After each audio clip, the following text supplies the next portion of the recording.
السلام علیکم ناظرین، میں ہوں محمد ضیاء الحق نقشبندی، پروگرام اسلام اور میری زندگی کے ساتھ حاضر خدمت ہوں۔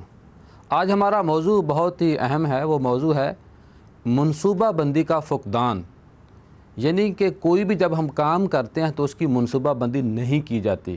ہم گھر سے چلتے ہیں، لیٹ پہنچتے ہیں اپنی منزل کے اوپر، اور یہ ایک بہت بڑا مسئلہ ہے ہمارے اندر کہ جی راستے میں لیٹ ہو گیا ہوں۔ بھئی بات یہ ہے کہ ٹریفک ایک مستقل مسئلہ ہے اور پورے پاکستان کا مسئلہ ہے۔ اب یہ آپ نے طے کرنا ہے کہ آپ نے کس طرح منزل کے اوپر پہنچنا ہے، اور ساتھ ساتھ یہ بھی ہم آج بات کریں گے کہ کوئی بھی شعبہ ہو زندگی کا، اس کے حوالے سے منصوبہ بندی کس طرح کی جاتی ہے۔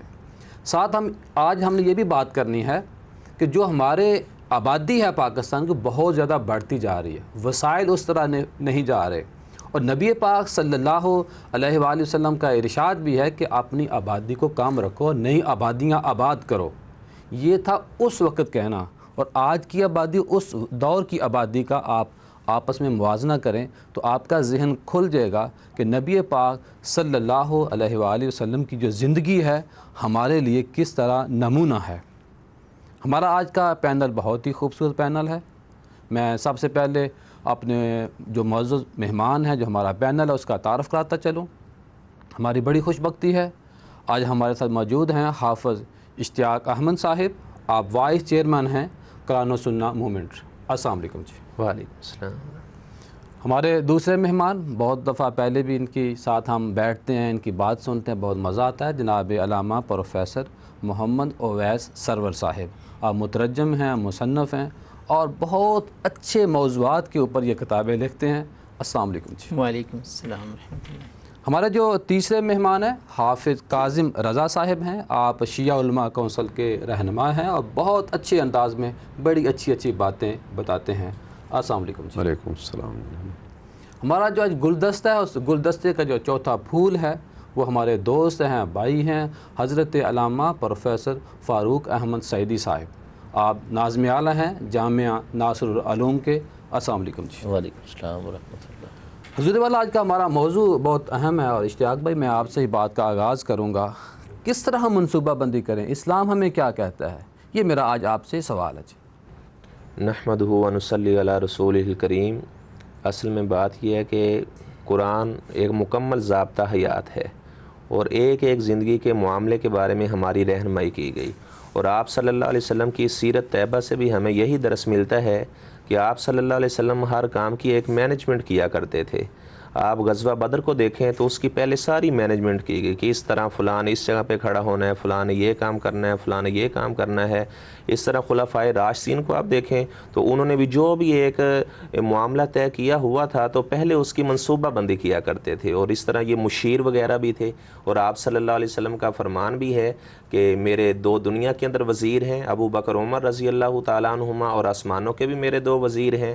تو وہ وزیر کا معنی کیا، یہ وزر ان سے بنا ہے، تو وزر ان کا معنی ہے کہ جو اپنے اعلیٰ کا بوجھ خود اپنے کندھے پر لے لے، اور سارے اسے مشورہ وغیرہ، منصوبہ بندی اور مینجمنٹ کے حوالے سے اسے آگاہ کرنے والا ہو۔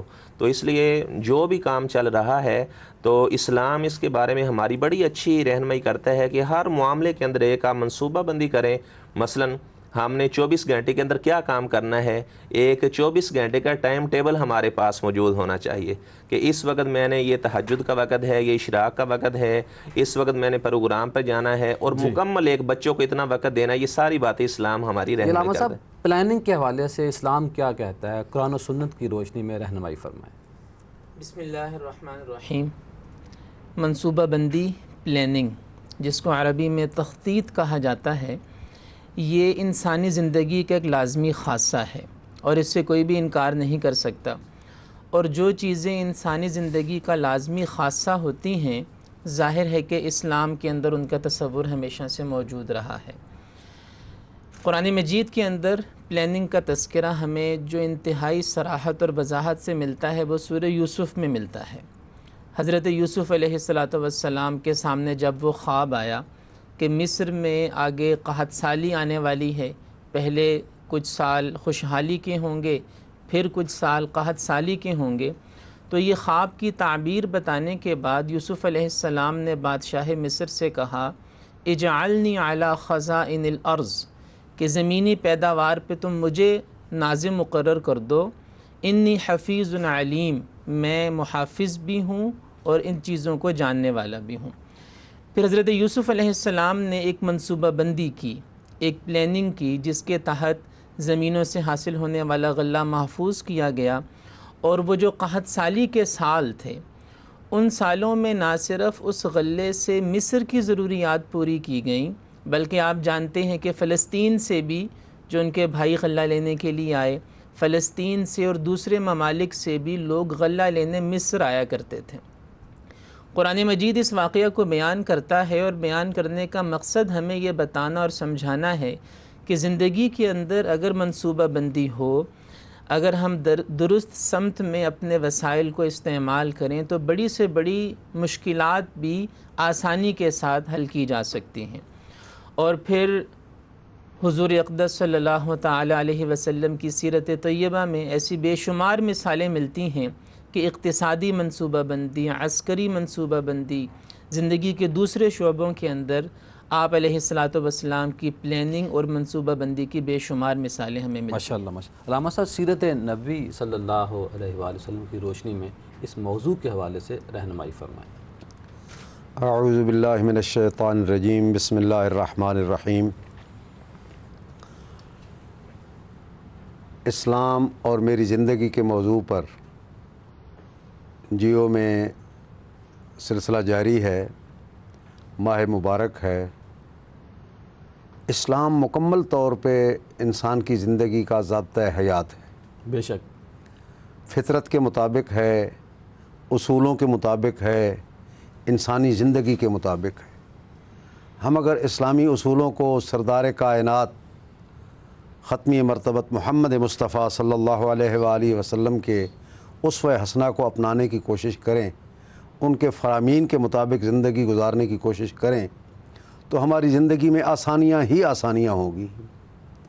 چونکہ ہم نے ہر چیز کو اپنے ذہن کے مطابق ڈھالنے کی کوشش کی ہوئی ہے، منصوبہ بندی کے حوالے سے ہو، زندگی کے دیگر دستور کے حوالے سے ہو۔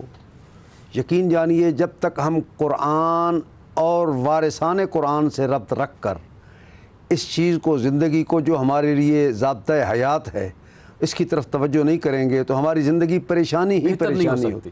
اور اس پریشانی کو دور کرنے کے لیے بہترین ذریعہ یہ ہے کہ ہم اسلامی اصولوں کو اپنائیں، اور اسلامی اصولوں کے مطابق ہی ہمیں زندگی گزارنے کی ضرورت ہے، کیونکہ جو پیدا کرنے والا ہے اسے پتہ ہے کہ میں نے اپنے اس انسان کو، اپنے اس بندے کو کس طرح زندگی گزارنے کا حق دیا ہے۔ جب ہم اس حکم کے مطابق زندگی گزاریں گے، نہ آپ پریشان ہوں گے، نہ میں پریشان ہوں گا، نہ ٹریفک کے معاملات ہوں گے، نہ دیگر معاملات ہوں گے۔ یہ سارے کے سارے اصول مکمل ہو جائیں گے جب ہم اسلامی زندگی اپنانے کی کوشش کریں۔ ناظرین، موضوع بہت اہم ہے اور گفتگو کا سلسلہ جاری رہے گا، جائیے گا کہیں مت۔ ملتے ہیں مختصر بریک کے بعد۔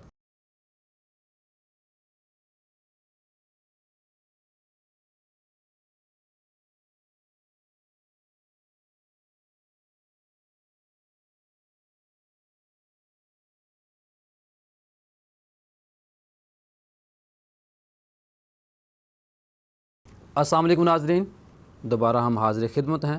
علامہ صاحب، آپ بتائیں کہ کس طرح نبی پاک صلی اللہ علیہ وآلہ وسلم کی سیرت کے مطابق ہم اپنے نظام کو، جتنے بھی ہمارے کام ہیں سوسائٹی کے، ان کو بہتر کر سکتے ہیں۔ بسم اللہ الرحمن الرحیم۔ سب سے پہلے میں جناب محمد ضیاء الحق نقشبندی صاحب آپ کا مشکور ہوں، آپ نے موقع دیا، شکریہ۔ اور جیو ٹیم کا۔ نبی کریم صلی اللہ علیہ وسلم کی زندگی کو ہماری نظروں کے سامنے ہے۔ ہم جیسے دیکھتے ہیں کہ احادیث مبارکہ کو اور رسول اللہ صلی اللہ علیہ وسلم کے اسوہ حسنہ کو ہم نے ترک کیا، اور اس کے بعد ہم ذلیل و خوار ہوئے۔ یہ ضابطۂ حیات اور زندگی کی منصوبہ بندی صرف نبی کریم صلی اللہ علیہ وسلم سے نہیں، بلکہ تخلیق انسانیت سے ہی یہ چل رہی ہے کہ آدم علیہ السلام کی تخلیق کے بعد اللہ تبارک و تعالی نے ان کو بھی ایک ضابطۂ حیات دیا، جن کے متعلق انہوں نے جو ہے وہ قرآن مجید نے بڑی وضاحت کے ساتھ بیان کیا اس کو۔ اور نبی کریم صلی اللہ علیہ وسلم کے بتائے ہوئے اصولوں کو چھوڑ کے ہم پریشان ہیں، ہمارے معاملات بڑھ رہے ہیں، ہماری جو ہے وہ ملکی حالات بگڑ رہے ہیں، مشکلات آ رہی ہیں، تو جب تک ہم اپنی زندگیوں کو سنت کے مطابق نہیں ڈھال لیتے، ہماری یہ پریشانیاں جو ہیں، ہمارے یہ مسائل جو ہیں، یہ ہم پر مسلط ہوتے رہیں گے۔ زندگی کے ہر شعبے میں ہر انسان پریشان ہے۔ اگر کوئی گھر سے نکلتا ہے تو ٹریفک کی وجہ سے پریشان ہے، اگر بازار میں جاتا ہے تو خریداری کرتا ہے تو مہنگائی کی وجہ سے پریشان ہے، اگر اس کے معاملات جو ہے وہ برقی آلات سے چلتے ہیں تو وہ بجلی سے پریشان ہے۔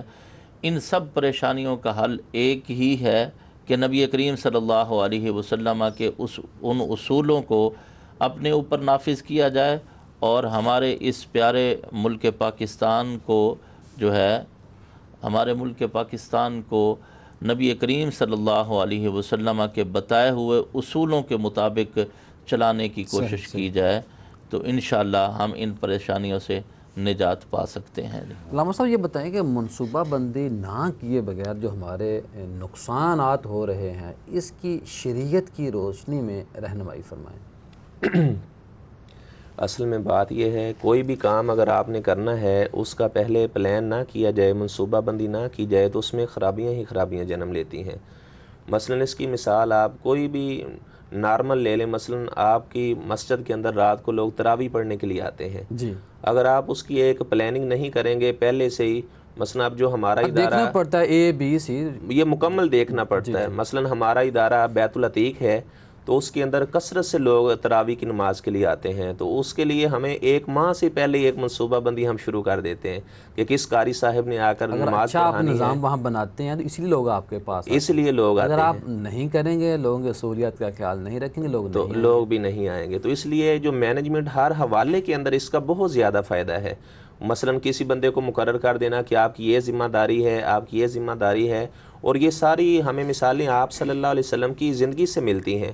مثلا خالد بن ولید رضی اللہ تعالیٰ عنہ، آپ انہیں جنگی مہمات پہ روانہ کیا کرتے تھے، اور جو دوسرے بعض صحابہ ہیں انہیں آپ اپنے پاس رکھا کرتے تھے، یعنی ہر ایک آدمی کے ذہن کے مطابق آپ صلی اللہ علیہ وسلم انہیں کام دیا کرتے تھے۔ چنے ہوئے تھے، ہاں جی، یہ آپ نے مقرر کیے ہوئے تھے کہ یہ بندے کا یہ کام ہے۔ اگر یہ ساری ایک ترتیب کر لی جائے تو ہر کام ہمارا ایک اچھے اور احسن طریقے سے ادا ہو سکتا ہے۔ علامہ صاحب آبادی بہت زیادہ بڑھتی جا رہی ہے، شور شرابہ، مہنگائی بھی ہے، بے روزگاری بھی ہے، آپ کیا فرمائیں گے؟ جی، بنیادی طور پہ جب انسان کے پاس علم کی کمی ہو، شعور کی کمی ہو، اور جو آسمانی تعلیمات ہیں ان کے صحیح تصور سے عدم واقفیت ہو، تو پھر اس قسم کے مسائل پیدا ہوا کرتے ہیں۔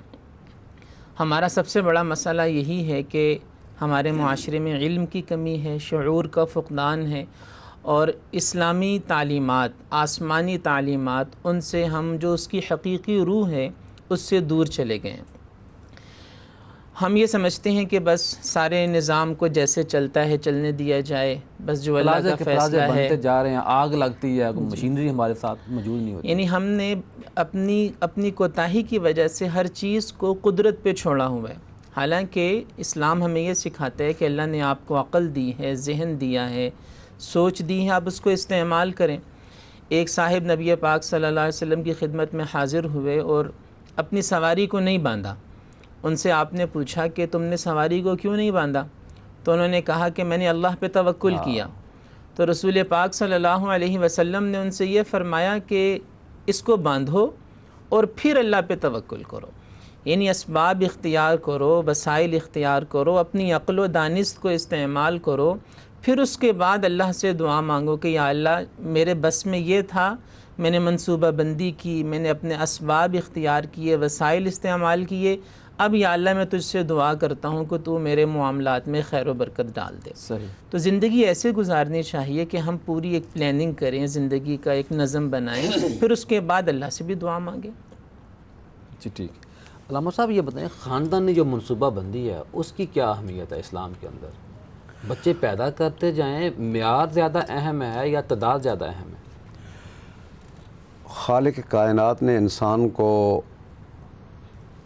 اس نسل کے بڑھانے کے لیے حکم دیا ہے، لیکن سب سے اہم ہے صحت۔ صحت واجب ہے، اگر صحت نہیں ہے تو آپ کو اولاد کی ضرورت نہیں ہے۔ مثلاً ایک عورت ہے، کمزور ہے، اور بچوں پہ بچے پیدا کیے جا رہے ہیں، ان کا نظم و ضبط کا سلسلہ، پھر وہی بات آ جاتی ہے تنظیم کے حوالے سے، نظم و ضبط کے حوالے سے۔ منصوبہ بندی سے مراد بچے نہ پیدا کرنا نہیں ہے، اصل میں ہے نظم و ضبط کے ساتھ۔ صحیح۔ قرآن مجید کا حکم ہے والوالدات یرضعن اولادہن حولین کاملین، واہ، 2 سال تک بچے کو دودھ پلانا۔ پراپر منصوبہ بندی ہو جائے گی۔ خود بخود منصوبہ بندی ہے، حکم کے مطابق اگر چلیں گے تو منصوبہ بندی خود بخود 2 سال تو آٹومیٹیکلی وقفہ آ 3 سال جائے گا۔ مل جائیں گے۔ 3 سال مل جائیں گے اسی حوالے سے۔ 2 سال کا وقفہ تو دودھ پینے سے مکمل ہو جائے گا، 1 سال کا 3 سال خود جس بخود۔ بچے کو 2 سال دودھ پینے کا ماں کا مل جائے، اس کی صحت ساری عمر ٹھیک ہے۔ ضروری ہے، ماں کا دودھ پلانا ضروری ہے، یہ ماں کی صحت کے لیے بھی ضروری ہے، بچے کی صحت کے لیے بھی ضروری ہے، اور حکم پروردگار بھی ہے کہ اسے 2 سال دودھ پلانے سے مراد بکری کا دودھ نہیں ہے، دودھ پلانے سے مراد ماں کا دودھ ہے۔ اور جب تک ہم ان اصولوں پر عمل نہیں کریں گے، اور ڈاکٹر بھی کہہ رہے ہیں کہ ایسی مائیں جو اپنے بچوں کو دودھ نہیں پلاتی، کینسر کا مرض ان کے خراب ہو جاتا ہے۔ جی، اب بیماری پیدا ہونے کا، چھاتی میں بیماری پیدا ہونے کا خدشہ ہے، ڈاکٹروں نے اصولی طور پہ بتایا ہے۔ جس نے انسان کو اس نے پیدا کر کے بتا دیا کہ تمہاری زندگی اس طرح چلے گی۔ دیکھو نا جی، ایک موٹر سائیکل بناتا ہے تو وہ کہتا ہے کہ اس موٹر سائیکل کو اتنا تیز چلانا ہے، اس مقام پہ جا کے اس کی ٹیوننگ کرانی ہے، چونکہ اس کے وہ پرزے سے واقف ہے۔ تو خالق کائنات جو عظیم بڑا مخلوق، اچھا آپ نے نقطہ بتایا کہ یعنی کہ احسن جب آپ بائک کا اتنا خیال رکھ رہے ہیں تو اپنی بیگم کا، اپنی فیملی کا بھی خیال۔ اس کے اوپر 10 سواریاں بٹھا دیں گے، کیا کہیں گے اس حوالے ہر سے؟ ایک آپ چیز کا۔ ہماری رہنمائی فرمائے اور ساتھ یہ بھی بتائیں کہ جو ہمارے وسائل ہیں ان کا جو بے دریغ استعمال ہو رہا ہے۔ دراصل صورتحال کچھ اس طرح ہے کہ آج کل چونکہ جس طرح ہم دین سے دور ہو گئے، اسی طرح ہمارے معاملات بھی بگڑتے چلے گئے۔ آج کل ہم یہ سمجھتے ہیں کہ جس کو جہاں سے ملتا ہے اس کو چھین لینا چاہیے۔ ہم توکل والے معاملے سے ہٹ چکے ہیں، اور پھر انہی وجہ سے ہمیں مشکلات پیدا ہوتی ہیں۔ میرے بھائی فرما رہے تھے وہ منصوبہ بندی کے متعلق، تو ہم پاکستان میں ہماری گورنمنٹ اور ہمارے معاملات ایسے ہیں کہ ہم ایسے منصوبہ بندی کرتے ہیں کہ 1 سال میں ایک سڑک کو ہم 3 بار توڑتے ہیں اور 3 بار بناتے ہیں۔ اگر باہر کی کنٹریز میں چلے جائیں، قانون یہ کہتا ہے کہ جو ایک سڑک بن جائے 10 سال تک اس کو توڑ نہیں سکتے۔ لیکن سب سے بڑا مسئلہ یہ ہے کہ سڑک مکمل ہوتی ہے، ساتھ ہی جناب ٹیلی فون والے آگے، انہوں نے جناب کیبل ڈالنی ہے، اب اس کو توڑ دیا جائے، وہ پھر بنا کے جاتے ہیں، پھر آگے جناب گیس والے، ہماری وہ پائپ لائن خراب ہوگی، ہم نے اس کو اب ڈالنا ہے، وہ جاتے ہیں، سیوریج والے آ جاتے ہیں۔ ہمارا ناقص منصوبہ بندی ہے، یہ ناقص منصوبہ بندی کی وجہ سے۔ گفتگو کا سلسلہ جاری رہے گا۔ موضوع بہت اہم ہے اور آپ نے ان باتوں کو سننا ہے اور دیکھنا ہے کہ آپ کے دائیں بائیں جو وسائل ہیں، جو مسائل ہیں، ان کو اپنے معاملات کے لیے بہتر کس طرح کر سکتے ہیں۔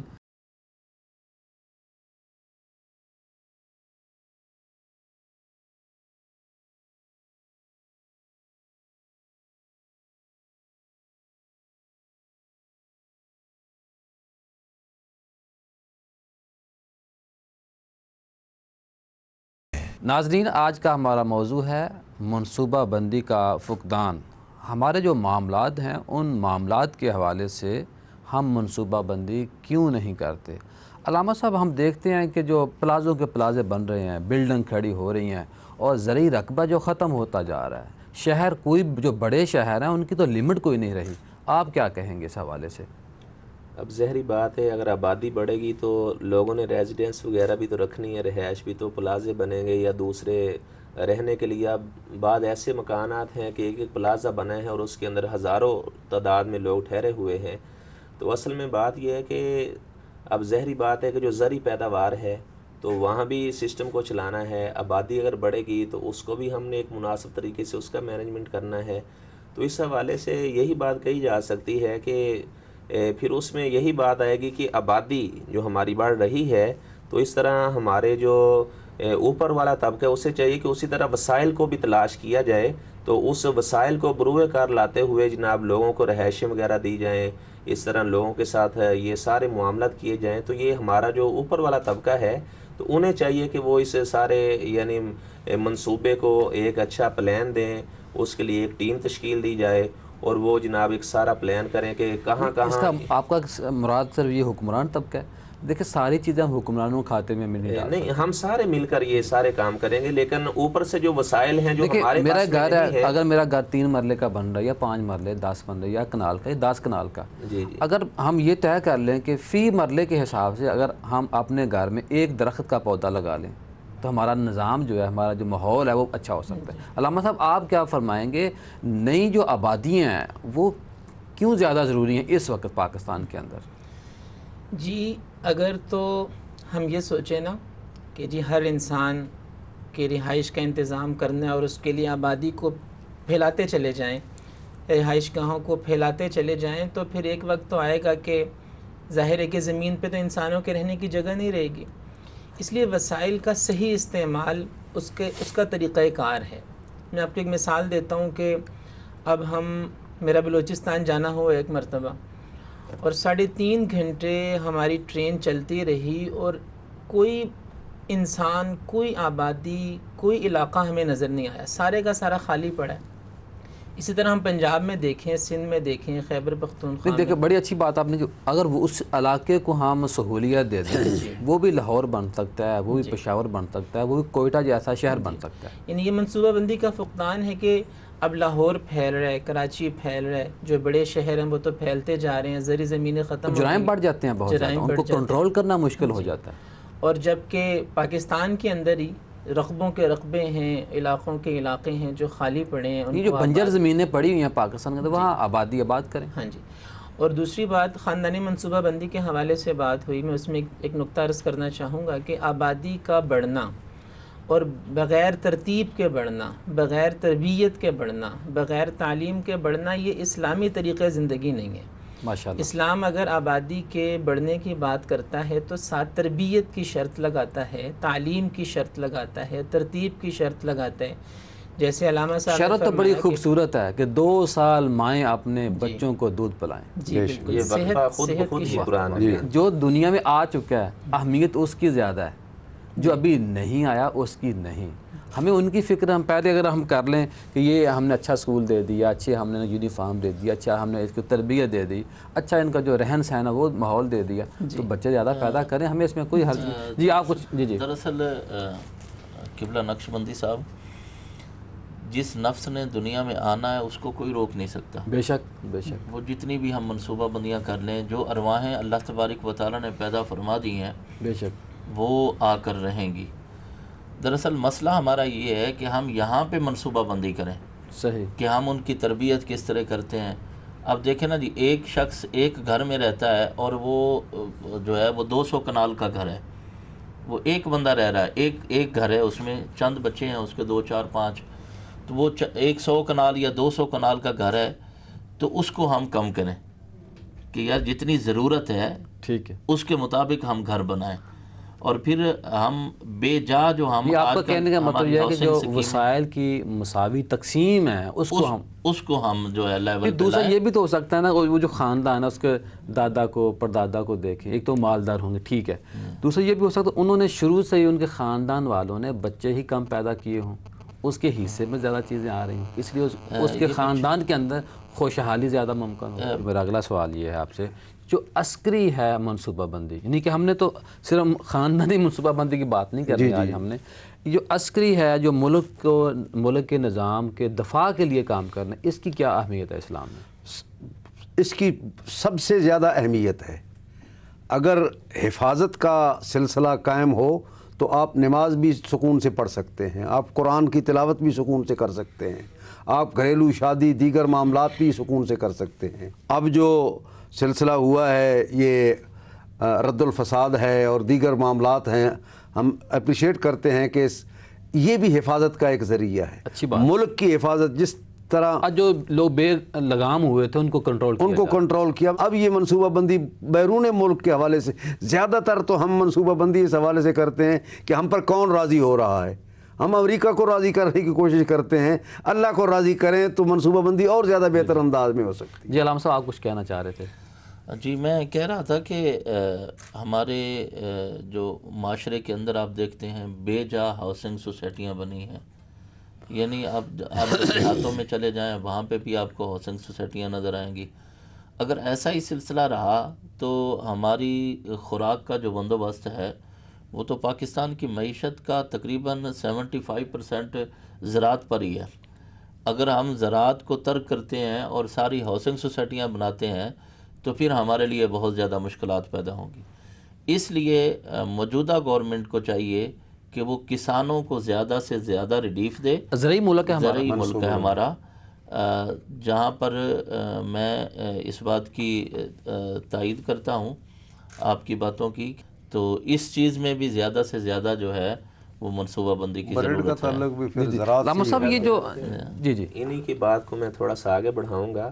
یہ جو انہوں نے بالکل صحیح بات کی کہ مثلا ایک آدمی ہے، فیملی کے 2 ممبر ہیں اور انہوں نے جناب 10 کنال کا گھر بنایا ہوا ہے، جی تو اگر اس بات کو بھی آپ صلی اللہ علیہ وسلم کی زندگی سے لیا جائے تو آپ صلی اللہ علیہ وسلم کا حجرہ مبارک اماں جی عائشہ صدیقہ رضی اللہ تعالیٰ عنہ کا بالکل مختصر سا تھا، اور آپ کی ازواج کے بھی جو حجرے آس پاس بنے ہوئے تھے بالکل وہ مختصر سے بنے ہوئے تھے، یعنی جتنے گھر کے ممبران ہیں اس کے مطابق ہی اگر گھر وغیرہ بنایا جائے تو یہ حکومت کو چاہیے کہ ایسا کوئی اقدام کرے کہ جتنے یعنی لوگ ہیں ان کے مطابق انہیں رہائش دی جائے، نہ کہ ایک آدمی وہ جناب اس کے 10 افراد ہیں وہ ایک مرلے میں رہ رہا ہے اور ایک گھر کے 2 ممبر ہیں اور جناب انہوں نے 10 مرلے کی کوٹھی بنائی ہے، 10 کنال کی کوٹھی بنائی ہے۔ تو اس حوالے سے بھی اگر آپ صلی اللہ علیہ وسلم کی سیرت کو دیکھا جائے، جیسا کہ سنن نبی داود میں یہ حدیث بھی ہے کہ آپ صلی اللہ علیہ وسلم میں ایک گلی سے گزرا کرتے تھے تو آپ نہیں گزرے، تو ایک صحابی آپ کا تو انہوں نے کہا جی پہلے تو آپ صلی اللہ علیہ وسلم گزرتے تھے اب آپ نہیں گزر رہے، تو انہوں نے کہا کہ یہ جو آپ نے مکان اس طرح کا بنایا یہ آپ کو پسند نہیں آیا، یہ ضرورت سے زیادہ ہے، تو اس نے کہا کہ جو اللہ کے رسول صلی اللہ علیہ وسلم کی پسند نہیں ہے میری بھی پسند نہیں ہے، سبحان اس نے فوراً ہی اس اپنے گھر کو گرا دیا۔ یعنی یہ بھی آپ صلی اللہ علیہ وسلم کی زندگی سے لیا جا سکتا ہے۔ علامہ صاحب ہم دیکھتے ہیں کہ جو دیہی آبادی ہے، جو دیہاتوں میں لوگ رہنے وہ بہت زیادہ تعداد میں شہروں کا رخ کر رہے ہیں اور مستقل طور پہ شہروں میں آباد ہو رہے ہیں۔ ان بیچاروں کو اگر وہاں پہ سہولیات دے دی جائیں، ان کا جو روزگار کا مسئلہ ہے وہاں ان کو مل جائے تو شہروں میں نہ آئیں، اس پہ آپ کیا کہیں گے؟ جی بالکل ٹھیک بات آپ فرما رہے ہیں کہ جو دیہی آبادی شہروں کا رخ تعلیم کے لیے کرتی ہے، صحت کے لیے کرتی ہے، سہولیات کے لیے کرتی ہے، اگر یہی سہولیات ان کو وہاں فراہم کر دی جائیں تو دیہی علاقے بھی ترقی کریں گے اور وہاں ہر شخص اپنی ذمہ داریوں کو پوری طرح ادا کرے گا۔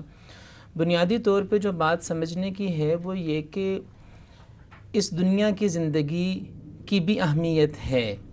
اسلام ہمیں یہ سکھاتا ہے کہ ربنا آتنا فی الدنیا حسنہ و فی الآخرۃ حسنہ، کہ دنیا کے اندر بھی بھلائی اور آخرت کے اندر بھی بھلائی، اور ایک مقام پہ فرمایا کہ ولا تنس نصیبک من الدنیا، کہ دنیا کے اندر جو تمہارا حصہ ہے اس کو بھی فراموش نہ کرو۔ تو جیسے ہم آخرت کی فکر کرتے ہیں، جیسے ہم اپنی روحانی زندگی کے لیے فکر کرتے ہیں بحیثیت مسلمان، دنیاوی زندگی کے نظم و ضبط کو، اس کے اسباب کو، وسائل کو درست کرنا بھی ضروری ہے۔ تو اگر دیہاتی آبادی کو سہولیات ملتی ہیں، تعلیم ملتی ہے، وہاں پہ ان کو علاج معالجہ کی سہولت ملتی ہے تو پھر ظاہر ہے کہ وہ علاقے بھی آباد ہوں گے۔ ناظرین، علماء کرام نے بڑی اچھی باتیں کی، یہاں ہم علماء کرام سے اجازت لیں گے۔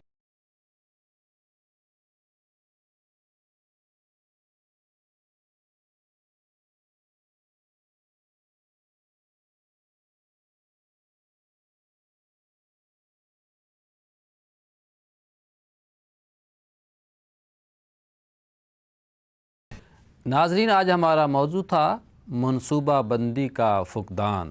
انتہائی اہم موضوع تھا اور ہمارے اس موضوع کے اعتبار سے سارے مسالک کے علماء کرام کو ہم نے بلایا، وہ تشریف لائے، ان کی مہربانی۔ علماء کرام نے متفقہ طور پر یہ اپیل کی ہے پبلک سے اور حکومت سے کہ ہر کام کو کرنے سے پہلے حکمت عملی بنائیں۔ انہوں نے یہ کہا ہے کہ اسلام اس حوالے سے خاص تاکید کرتا ہے اور ایسی بے ترتیب زندگی سے اسلام منع کرتا ہے جس سے انسان کے اندر بہتری نہ آئے۔ علماء کرام نے قوم سے یہ اپیل کی ہے کہ وہ اپنے گھر کے اعتبار سے یعنی کہ ہر مرلے کے حساب سے اپنے گھر کے اندر ایک درخت ضرور لگائیں، اس سے ہمارا ماحول خوبصورت بن سکتا ہے۔ یہ تھا علماء اکرام کا کہنا۔